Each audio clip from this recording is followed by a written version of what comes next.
आज के इस इंटरनेशनल लॉ के क्लास में, वीडियो लेक्चर में एमए थर्ड सेमेस्टर के सभी विद्यार्थियों का स्वागत है। पिछले लेक्चर में मैंने इंटरनेशनल लॉ के विषय में आपको बताना आरंभ किया था और आपको यदि याद होगा तो उसकी कुछ मैं बेसिक बातें आपसे बातचीत कर रहा था। उस संदर्भ में पिछले लेक्चर में मैंने आपसे ये बात डिस्कशन करना आरंभ किया था कि इंटरनेशनल लॉ क्या है, इसका मीनिंग क्या है और इसका डेवलपमेंट किस प्रकार से हुआ है। आज उसी के आगे हम वार्ता करेंगे आपसे। जब हम बात करते हैं इंटरनेशनल लॉ के बारे में, about the development of international law, तो वहाँ पर हमको ये ध्यान रखना होगा, जैसा हमने पिछली बार भी आपको बताया था, कि इंटरनेशनल लॉ का डेवलपमेंट बहुत लंबे समय से होता चला आया है। फ्रॉम वेरी एंशिएंट टाइम्स, जब से मानव सभ्यता का आरंभ हुआ तब से ही कानून का भी उदय हुआ। विधि और व्यक्ति दोनों के इतिहास में यात्रा का आरंभ लगभग समानांतर है। Both the individuals and the law, they start together, almost together in the history, in the past history। और यदि हम इसकी गहराई में जब हम जाएंगे कि कैसे क्या क्या डेवलपमेंट हुआ, तो जब डेवलपमेंट के बारे में बात करते हैं तो सबसे पहले हमने जैसे आपको बताया था, let us begin with the concept of law in the Indian context। अर्थात भारतीय परिवेश में, पुराने समय में, भारतीय संदर्भ में विधि को कैसे व्याख्यायित किया गया था, कैसे उसको देखा गया था। और इसका ज्ञान हमको मिलता है जो भारत के विभिन्न पुरातन जो साहित्य हैं, पुरातन साहित्यों में जैसे रामायण है, महाभारत है, महाभारत में भगवत गीता है, या मनुस्मृति है, या उसके अतिरिक्त कौटिल्य का अर्थशास्त्र। हमारे ये मुख्य ग्रंथ हैं जो हमको बताते हैं कि प्राचीन समय में अंतर्राष्ट्रीय कानून का भारत के संदर्भ में क्या परिवेश था, अर्थात क्या दृष्टिकोण हुआ करता था। अगर हम बात करें आपसे, जैसे हमने आपको बताया था कि इंटरनेशनल लॉ, दो it is of recent origin, जर्मी Bentham ने 1780 में पहली बार इस शब्द का प्रयोग किया, लेकिन ये कहना फिर गलत होगा कि उसके बाद ही 1780 के बाद ही इसका विकास आरंभ हुआ। बल्कि विधि का, जैसे हमने बताया, इसका स्वरूप प्राचीन भारत में भी देखा जा सकता है। और यदि हम रामायण काल में हम जाएं तो वहाँ पर देखते हैं कि रामायण काल में विधि का बड़ा सम्मान होता था। There was a great respect of law during the period of Ramayana. और किस प्रकार से? ये इस प्रकार से कि राजा को स्पष्ट ये निर्देश था, तत्कालीन समाज में जो विधि थी, जो विधि का जो एक पूरा एक सामान्य एक वातावरण था, उस वातावरण में ये बात स्पष्ट थी, जो उस समय के जो भी वैसी व्यवस्था रही होगी, जो आज हमको पता चलता है, रामायण जो आदि काव्य भारत का, उसको अध्ययन से पता चलता है कि शासक के द्वारा किसी भी प्रकार का अन्याय नहीं किया जा सकता था जनता के साथ। अपनी जनता और साथ साथ बाहर की भी जनता के साथ किसी प्रकार का अन्यायपूर्ण व्यवहार, अत्याचारपूर्ण व्यवहार शासक के द्वारा अनुमन्य नहीं था। The king was forbidden to adopt any such actions or any such policies which, apart from harming his own people, could also harm the people of other states or other regions। और ये बात स्पष्ट रूप से रामायण में देखने को मिलता है, यानी love towards all people, respect to all peoples, बिना किसी भेदभाव के, ना अपनी जनता के साथ कोई भेदभाव, ना बाहर की जनता के साथ कोई भेदभाव। दूतों का एक सम्मान, दूतों को सम्मान देने की एक वहाँ पर परंपरा थी। हम देखते हैं कि किस प्रकार से अंगद जो एक दूत के रूप में जाते हैं, राम जी के दूत के रूप में जाते हैं वो, और वो रावण के दरबार में जाते हैं। और जब रावण के द्वारा उसका अपमान किया गया था तो अंगद ने उसको यही स्पष्ट किया था कि दूतों का सत्कार होना चाहिए, उनका आतिथ्य होना चाहिए, क्योंकि दूत शासक के औपचारिक प्रतिनिधि के रूप में आते हैं। इसलिए यदि दूतों का असम्मान होगा तो इसका तात्पर्य है कि शासक का ही असम्मान हुआ, जिस शासक ने उसको भेजा उसका ही असम्मान हो रहा है। So it was looked upon any kind of insult, any kind of humiliation heaped on the messengers or on the envoys of a king was deemed to be as an insult or a humiliation of the king himself. इसलिए रामायण काल में ये बहुत स्वस्थ परंपरा थी और इसीलिए दूत अंगद ने रावण के दरबार में रावण को संबोधित करते हुए दूतों शासक के कर्तव्य क्या होने चाहिए दूतों के प्रति, वो उसको बहुत विस्तार से उसने उसको बताया है। और जो रामायण जो सीरियल जो आया, जो पहले आता था, उसमें इस बात को स्पष्ट रूप से देखा जा सकता है। साथ ही साथ अनेक ग्रंथों में हम देख सकते हैं कि दूतों का सम्मान की परंपरा एक बहुत स्वस्थ रूप में उस समय प्रचलित हुआ करती थी, और जब दूतों को सम्मान नहीं मिलता था तो उसका प्रतिकार भी होता था। साथ साथ उस समय की विधि के अंतर्गत ये भी था कि जिस प्रकार से जब लंका तहस नहस कर दी गई, लंका विजित कर ली गई राम जी के द्वारा, उनकी सेना के द्वारा, तब भी ये स्पष्ट निर्देश थे सेना को कि वो पराजित राष्ट्र के, पराजित देश के किसी भी महिला को या किसी भी वयस्क को, किसी भी बच्चे को या ऐसे किसी भी प्राणी को वो सताएंगे नहीं जो दूसरों पर आश्रित हों, अर्थात या जो सैनिक नहीं, जो सैनिकों का कार्य नहीं कर रहे हैं। वध केवल उन्हीं का होगा, प्रहार केवल उन्हीं पर होगा, आक्रमण केवल उन्हीं पर होगा, शत्रुता केवल उसी से होगी जो विरोधी पक्ष की सेना के जो लोग हैं, जो राजा का प्रतिनिधित्व कर रहे थे रणक्षेत्र में। इसलिए there were very clear demarcations as to who were competents and who were not competents. इसलिए कभी हम जब भी बात करें प्राचीन समय के संदर्भ में, तो we must always have a very clear thinking about what was the ancient law regarding war, what was the ancient customs regarding treatment of women, children, elderly people and all such vulnerable sections. There was no provision of attacking these vulnerable sections of the society such as women, children, elderly people और the disadvantaged people. तो एक उस काल में हम ये देख सकते हैं बहुत स्पष्ट ये परंपरा थी। दूसरी बात, अगर हम मनुस्मृति में देखें, मनुस्मृति का यदि आप अध्ययन करें तो उस अध्ययन में हमको दिखता है कि उसमें स्पष्ट रूप से ये इस चीज़ को प्रतिबंधित किया गया है कि सेना की युद्ध के दौरान सेना के द्वारा या शासक के द्वारा किसी भी विषैले आयुध का प्रयोग नहीं किया जाएगा। That is the army is not going to use, that is the ruler और हिज आर्मी और his generals they will never use prohibited weapons such as toxic weapons, such as the weapons of those times, they were not supposed to be poisonous or toxic or the use of toxic elements or compounds during the war. आज भी हम लोग इसी बात करते हैं, जो हम लोग केमिकल वेपन्स के बारे में बात करते हैं, बायोलॉजिकल वेपन्स के बारे में बात करते हैं, टॉक्सिक गैसेस के बारे में बात करते हैं, आज भी तो प्रतिबंधित हैं अंतर्राष्ट्रीय कानून में, लेकिन ये प्राचीन समय में भी ये प्रतिबंधित थी और मनुस्मृति में इसका बहुत ही स्पष्ट उल्लेख है और ये शासक का कर्तव्य है। This was the duty of the king to see to it that there was no use of such weapons which had the potential to kill the enemy or the opponents without fighting the war, without fighting a proper war. अर्थात इसको छद्म युद्ध कहा जाता था। युद्ध करना है तो युद्ध पूर्ण रूप से करिए, युद्ध के स्थान पर कोई छल कपट छलावा नहीं होगा, युद्ध के नाम पर कोई धोखाधड़ी नहीं होना चाहिए और धोखाधड़ी से तात्पर्य कोई जहरीले या विषैले आयुधों का, अस्त्रों का प्रयोग नहीं हो सकता था। इसलिए उस समय मनुस्मृति में इस बात पर काफ़ी ज़्यादा उल्लेख है और भी चीज़ों का उल्लेख है। Now let us come to the Mahabharata period, है ना, जो महाभारत काल में आते हैं। महाभारत काल तो आप जानते हैं कि it is full of warfare, पूरा रण कौशल से भरा हुआ है, रणनीतिक समस्याओं से भरा हुआ है वो। It is all we can say it is a treatise on the war.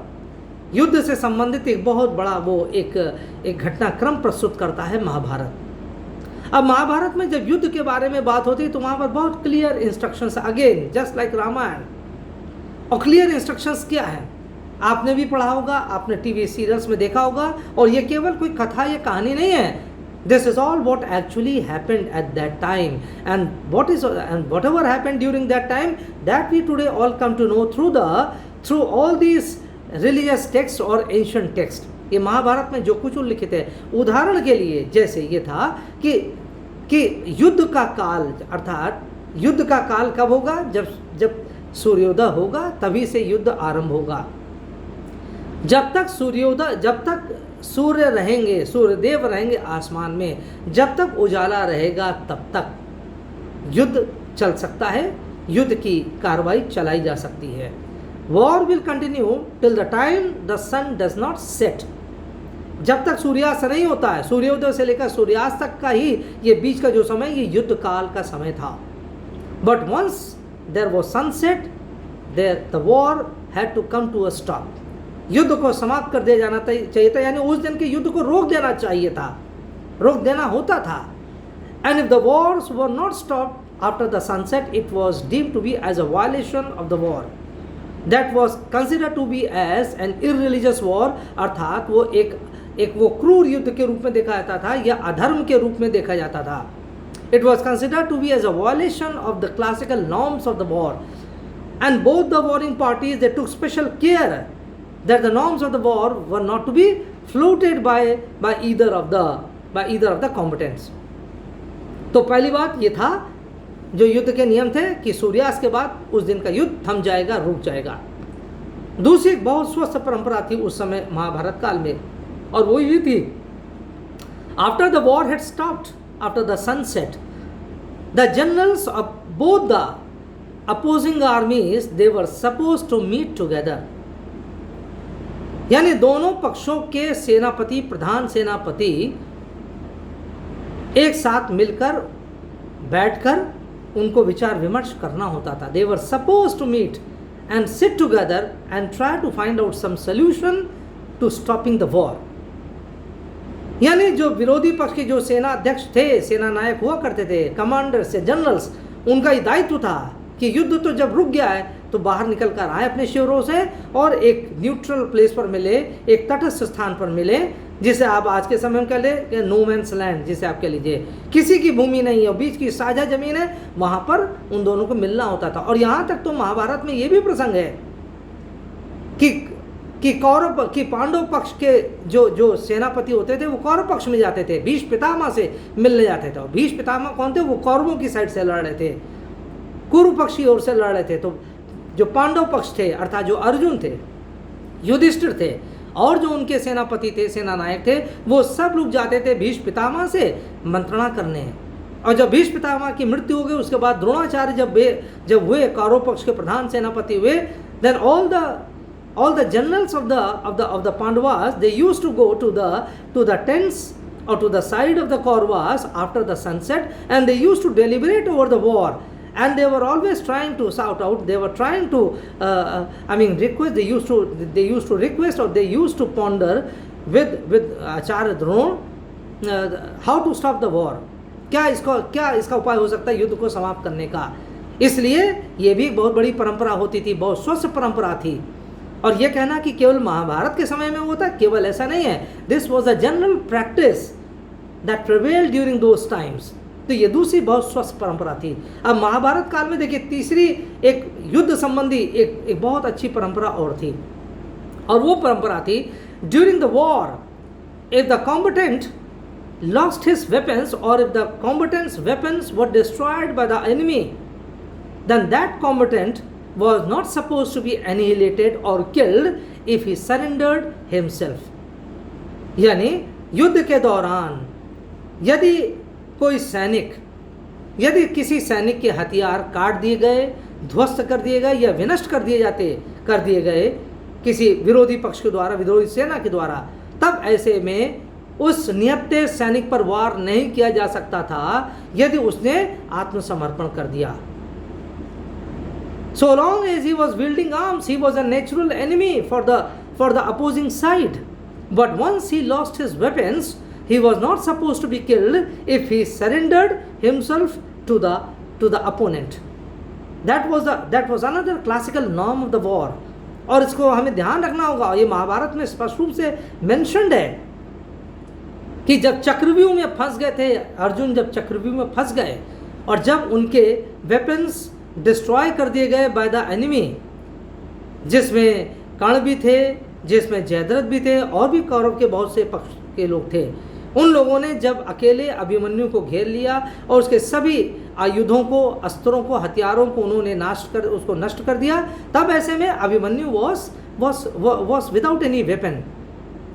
तब अभिमन्यु ने कहा कि एक निहत्थे पर वार करना ये युद्ध की परंपरा के अनुसार नहीं है, ये युद्ध के नियमों के विपरीत है। लेकिन फिर भी कौरव पक्ष के लोगों ने एक निहत्थे अभिमन्यु पर आक्रमण किया, and Jayadratha was among the foremost ones who lifted his hand, who lifted his weapon over an unarmed Abhimanyu and he killed him. Jayadratha ने उसका वध कर दिया अभिमन्यु का, और ये बहुत बड़ा एक इशू बन गया था। महाभारत में इसका बड़ा वर्णन है, और इतना ज़्यादा ये युद्ध के नियमों का उल्लंघन था कि अर्जुन जो अभिमन्यु के पिता थे, उन्होंने ये शपथ लिया कि जिस तरह से इन्होंने छल पूर्वक मेरे पुत्र का वध किया है, सभी युद्ध के नियमों का उल्लंघन करते हुए छल पूर्वक, कपट पूर्वक मेरे पुत्र निहत्थे अर्जुन का, अभिमन्यु का वध किया है, मैं इसका प्रतिशोध अवश्य लूँगा, मैं भी उसका उसी प्रकार से वध करूँगा। And he saw to it that the very next day he was killed by Arjun. तो इसलिए देखिए, ये जो उदाहरण है मेरे सामने केवल कथा कहानी नहीं, जैसा हमने कहा, इसका बहुत बड़ा औचित्य है। There is lot of lessons that are embedded in this episode. इसलिए ये अगर हम उसमें ढूंढना चाहें तो प्राचीन भारत में, महाभारत में ये कुछ बड़े, ये ज्वलंत उदाहरण हैं जो युद्ध के नियमों के संदर्भ में था। रामायण काल में हमने आपको बताया कि दूतों का बड़ा सम्मान होता था। दूतों का सम्मान केवल ऐसा नहीं रामायण काल में हुआ, बल्कि ये महाभारत काल में भी हुआ। लेकिन कुछ हाइलाइट्स के रूप में बता रहे हैं। मनुस्मृति में हमने बताया कि जहर बुझे तीर नहीं चलाए जा सकते थे, विषैले अस्त्रों का प्रयोग नहीं हो सकता था। That was very much prohibited by the laws of the war.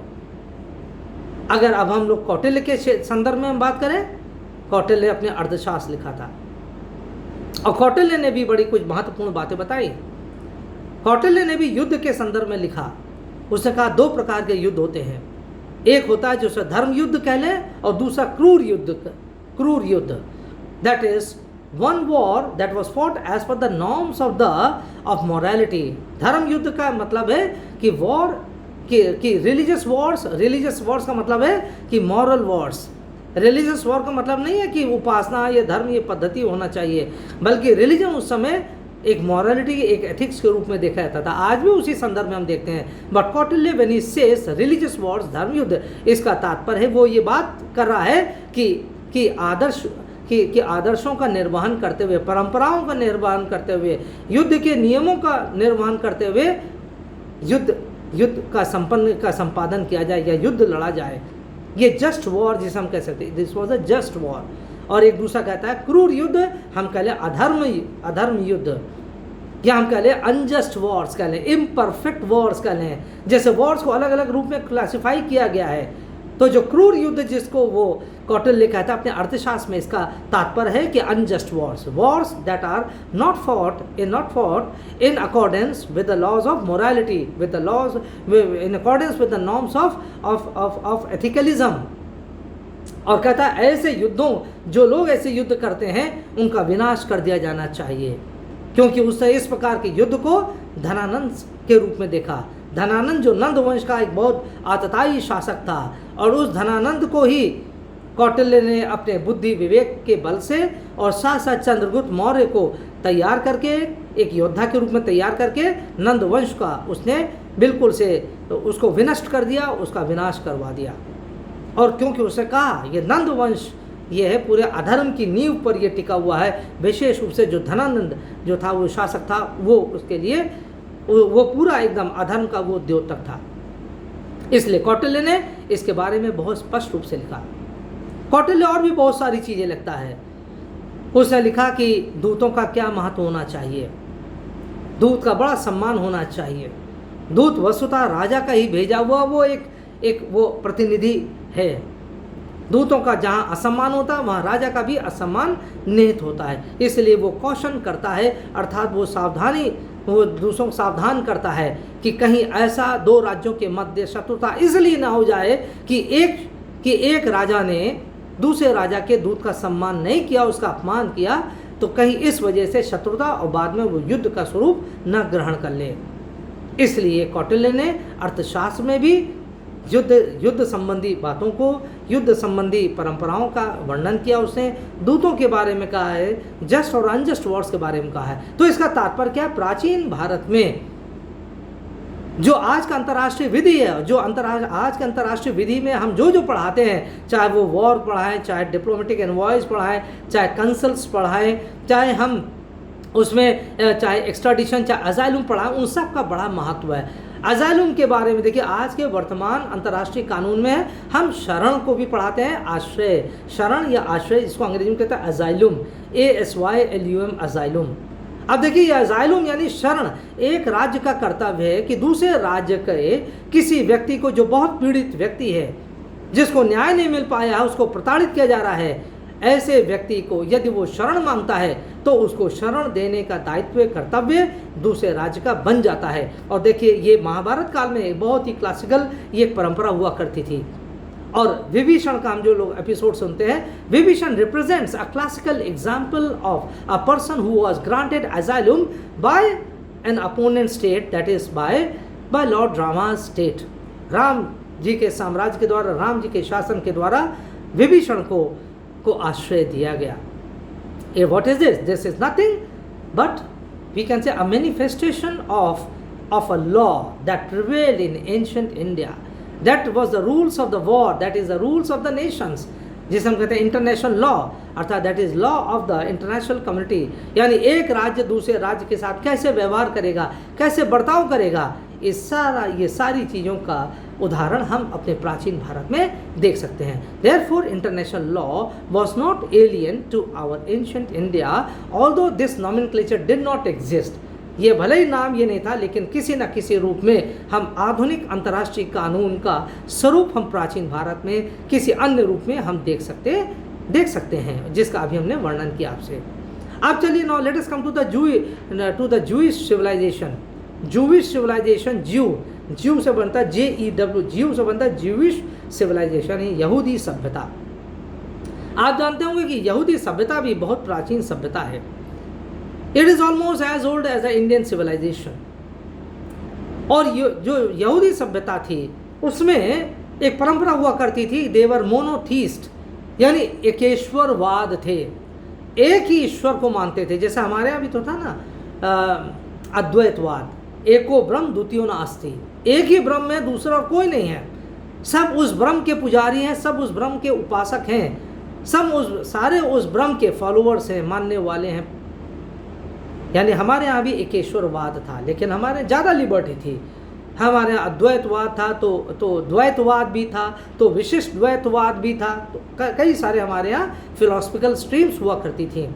But Jewish civilization or the Jews, they strictly believed in monotheism, यानी एकेश्वरवाद में। इसलिए वो ऐसे दूसरे देश के सभी व्यक्तियों से स्वाभाविक रूप से उनका मेल मिलाप, उनकी एक अंडरस्टैंडिंग, उनका एक प्रेम व्यवहार, सद्व्यवहार बन जाता था, यदि उनको ये पता चलता था दूसरे देश के लोग भी वो एकेश्वरवाद में, एक ही ईश्वर में विश्वास करते थे। Therefore, there was a very natural affinity between the people of Jewish civilization and people belonging to other civilization. इसलिए दोनों में, दो देशों के मध्य एक सामान्य सा वातावरण बन जाता था, एक मैत्रीपूर्ण संबंध बन जाते थे, जिसे आज के संदर्भ में हम कहते हैं डिप्लोमेटिक रिलेशंस। प्राचीन समय में ऐसा कोई औपचारिक रूप से डिप्लोमेटिक रिलेशंस, अर्थात एक जिसे हम कह लें कि एक राजनयिक स्तर पर कोई ऐसे संबंध नहीं होते थे। पीपल टू पीपल रिलेशंस हुआ करते थे, और जनता को जोड़ने वाले कुछ यही आधारभूत सिद्धांत थे। लेकिन इसका एक विपरीत पक्ष भी था कि जो यहूदी लोग थे, जहाँ एकेश्वरवाद का बहुत ज़्यादा वो सम्मान करते थे और दूसरे इसी प्रकार के लोगों का सम्मान करते थे, वहीं पर वो देवताओं की बहुलता में विश्वास करने वाले लोगों का विरोध भी बहुत करते थे। These Jewish people, they were highly opposed to those people who believed in the plurality of God, जो ईश्वर के विविधताओं में, ईश्वर के बहुलताओं में विश्वास करते थे। अब जैसे हमारे यहाँ तो भारत में तो कहा ही गया है ना, सहस्त्र कोटि हमारे यहाँ देव देवी देवता हैं। हमारे दोनों चीज़ें, एक ईश्वरवाद भी है, द्वैतवाद भी है, और देवताओं को मानने वाले बहुत अलग अलग स्वरूपों में देखते हैं। There are many manifestations of God, but you will see God in whichever you want to see Him.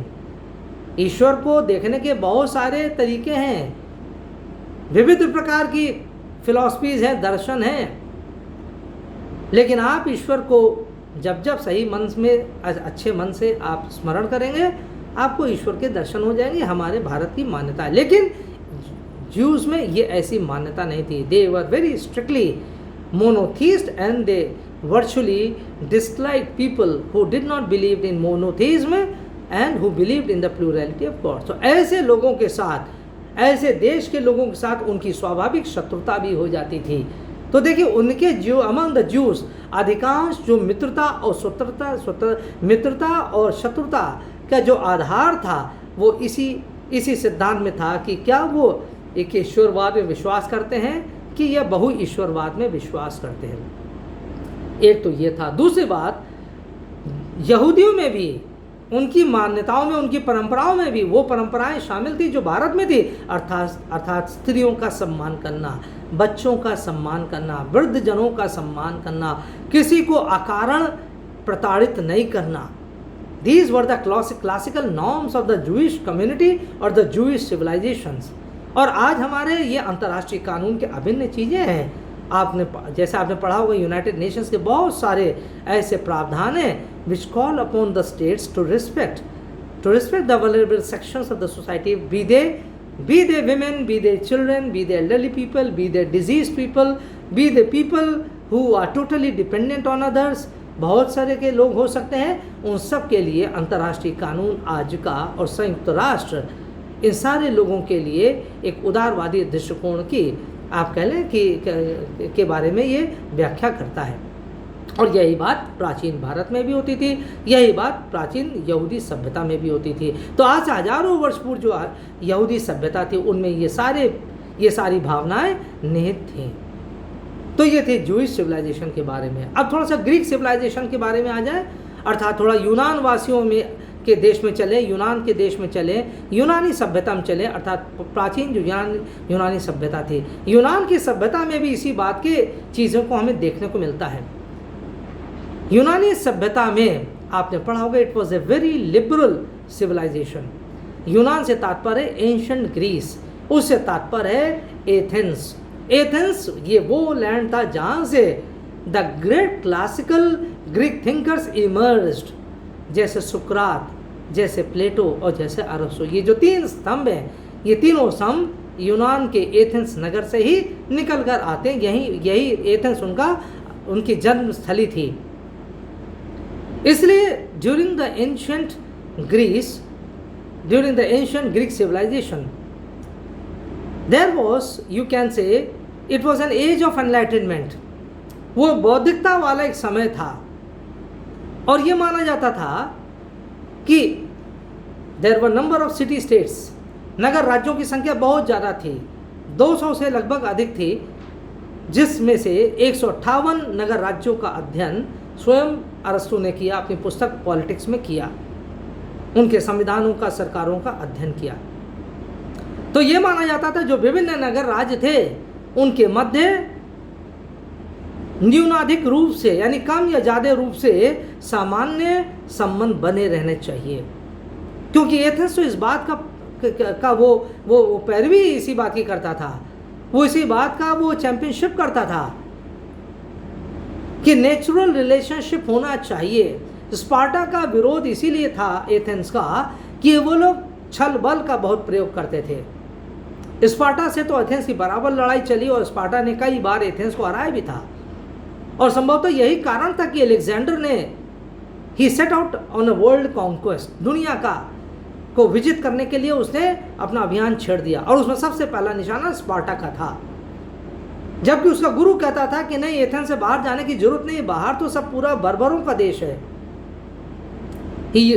Aristotle used to tutor his disciple Alexander, there is no need to move out of Athens because the outside world is barbaric world. Barbarism is all over outside Athens. आप Sparta में जाएंगे वहाँ बर्बरता है, आप किसी अन्य राज्य में जाएंगे या पूरा यूनान जगत से बाहर जाएंगे तो पूरा बर्बर आदिम जंगलियों से भरा पड़ा, आप किससे लड़ेंगे। But Alexander overlooked all these things and is set out on a world conquest, और सबसे पहला निशाना वो स्पार्टा को बनाता है in order to avenge the old defeats of Athens. तो इसलिए बाकी अदरवाइज हम देखें एक सामान्य प्रकार के संबंध हुआ करते थे प्राचीन यूनान नगर राज्यों के मध्य, जहाँ पर खुला डिलिब्रेशंस होते थे। आपने सुकरात के में पढ़ा होगा, सुकरात संवादात्मक शैली में बातचीत करते थे। Plato was a great you can say he was a great logical thinker, बड़े तर्क शास्त्र वाले, एक तर्क बुद्धि का सहारा लेकर अपनी बात कहने वाले प्लेटो थे। और अरस्तु भी थे। अरस्तु तो वो था जिसे हम कहते हैं ही was a father of he was a father of political science, और वही पॉलिटिकल साइंस जिसको अरस्तु कहता है it is a master science, सबसे सर्वोच्च विज्ञान राजनीति है। तो अर्थात अरस्तु के समय से ही यूनान जगत में या उससे पहले से बहुत ज़्यादा इस बात को लेकर ये एक समान विचारधारा थी, फ्री थिंकिंग को लेकर, फ्री डेलिब्रेशन को लेकर, स्वतंत्र चिंतन होना चाहिए, स्वतंत्र विमर्श होना चाहिए। राजा की आलोचना करना तो वो भी संभव हो सकता था, दूसरे राष्ट्रों के साथ संबंध बनाना है तो वो भी हो सकता था, और अरस्तु ने तो इसके तरीके भी बताए थे। इसलिए प्राचीन समय में ग्रीक्स के टाइम में यूनान के दुनिया के यूनान जगत में इस प्रकार की कोई भी बंदिशें नहीं थी कि आप दूसरे राज्यों के साथ आप वैदेशिक संबंध नहीं स्थापित कर सकते हैं, दूसरे राज्यों के साथ वार्ता नहीं कर सकते थे, और यदि युद्ध भी होना है तो उसके भी अपने मापदंड बनाए गए थे उस समय शासकों के द्वारा। इसलिए यूनान में भी, यूनान जगत में भी, यूनान सभ्यता में इन सारी चीज़ों को हम देख सकते हैं। There was a very clear evidence of the existence of a body of law, और इसलिए अरस्तु ने तो कानून को बहुत ज़्यादा महत्व दिया, कानून और परंपराओं को बहुत ज़्यादा वो महत्व देता है। Now let us come to the Roman civilization. Rome में क्या था? रोम भी एक प्राचीन सभ्यता है, बहुत पुरानी सभ्यता, और रोमन पीरियड जो हम देखते हैं 3 BC टू 5 AD है, 3 BC से लेकर 5 AD तक ये classical era of Roman period था। रोमन सभ्यता का करीब 500 साल का ये जो इनका मूल समय था, जिसे हम कहते हैं कि बहुत बड़ा रोमन साम्राज्य था, 500 वर्षों तक कम से कम ये चलता रहा। रोमन साम्राज्य की सबसे ज़्यादा देन है आधुनिक अंतर्राष्ट्रीय कानूनों के संदर्भ में हम देखें तो perhaps Rome gave the maximum contribution to the growth and development of the modern concept of international law. उदाहरण के लिए जैसे हम कहते हैं jus civile, JUS jus civile, CIVILE, jus civile अर्थात नागरिक कानून, सिविल यानी सिविल लॉ, नागरिक कानून या नागरिक विधि। दूसरा क्या है? Just natural, JUS just natural, NATURALE, natural यानी नेचुरल लॉ। ये हम कह लें जस्ट नेचुरल यानी नेचुरल लॉ, अंग्रेजी में नेचुरल लॉ कहेंगे। और तीसरा था जस्ट जेंटियम, JUS जस्ट जेंटियम,